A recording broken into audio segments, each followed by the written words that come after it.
अमीर लोगों में फर्क।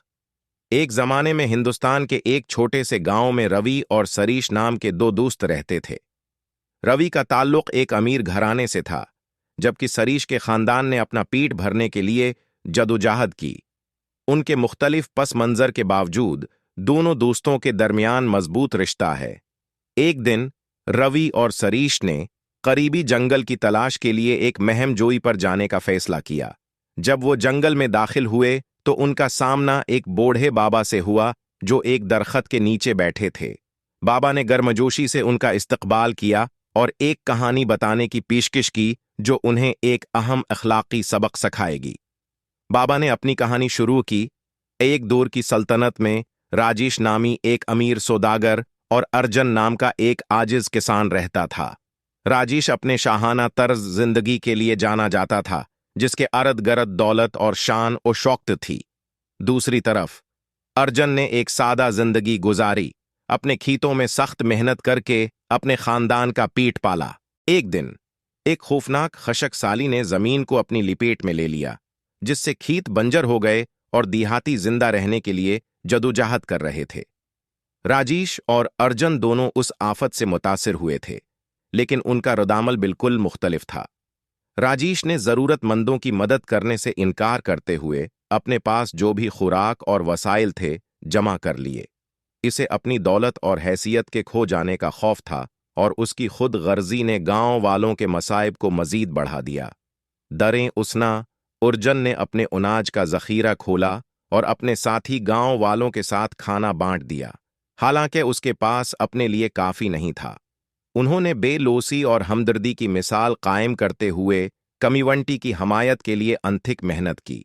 मुश्किलात का सामना करने के बावजूद गांव के लोग अर्जन के गर्द जमा हुए, इसकी हमदर्दी और मेहरबानी के लिए शुक्रगुजार थे।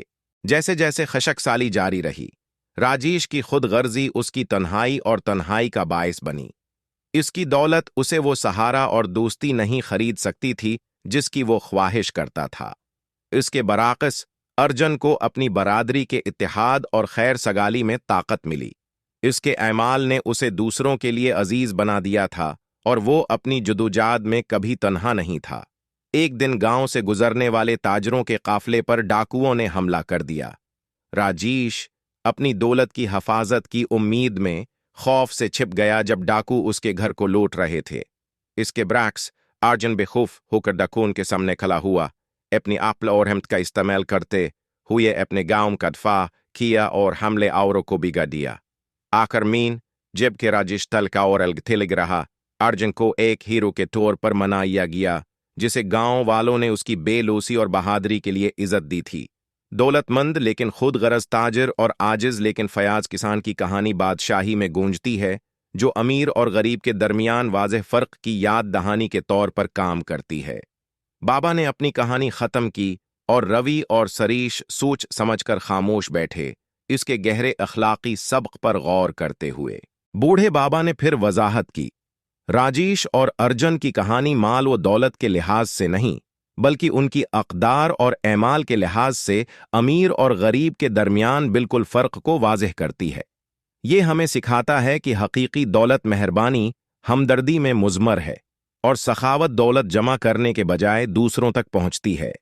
रवि और सरीश ने बाबा की बातों पर गौर किया जब वो गांव वापस जा रहे थे। उन्होंने महसूस किया कि सिर्फ दौलत ही किसी शख्स के किरदार को मुत्तयन नहीं करती है, और ये कि हकीकी दौलत उसके ऐमाल और दूसरों के साथ कैसा सलूक करती है। इस दिन से रवि और सरीश ने अपनी समाजी इक्तिसादी हैसियत से कता नज़र हमेशा हमदर्दी और बेलोसी की खूबियों को मुजस्सम करने का माहदा किया। वो समझते थे कि दियानतदारी और मेहरबानी की कमी को कोई भी दौलत पूरा नहीं कर सकती, और यह कि हकीकी दौलत इंसानों के दिलों और ऐमाल में होती है, ख्वाह वो अमीर हो या गरीब। जैसे ही वो गांव वापस आए, उन्होंने अपने पड़ोसियों के साथ बाबा की कहानी शेयर की, जिससे उन्हें दौलत से ज्यादा किरदार की कदर करने और हमदर्दी और परहेजगारी पर मबनी कमीवंटी के लिए जदोजहद करने की तरगीब मिली। कहानी का इखलाक वाज़ेह था, अमीर और गरीब के दरमियान हकीकी फ़र्क उनकी जीब में नहीं बल्कि उनके दिलों में है। Please subscribe my YouTube channel and press the bell icon for more updates and videos. Never miss my moral stories. And thanks for watching.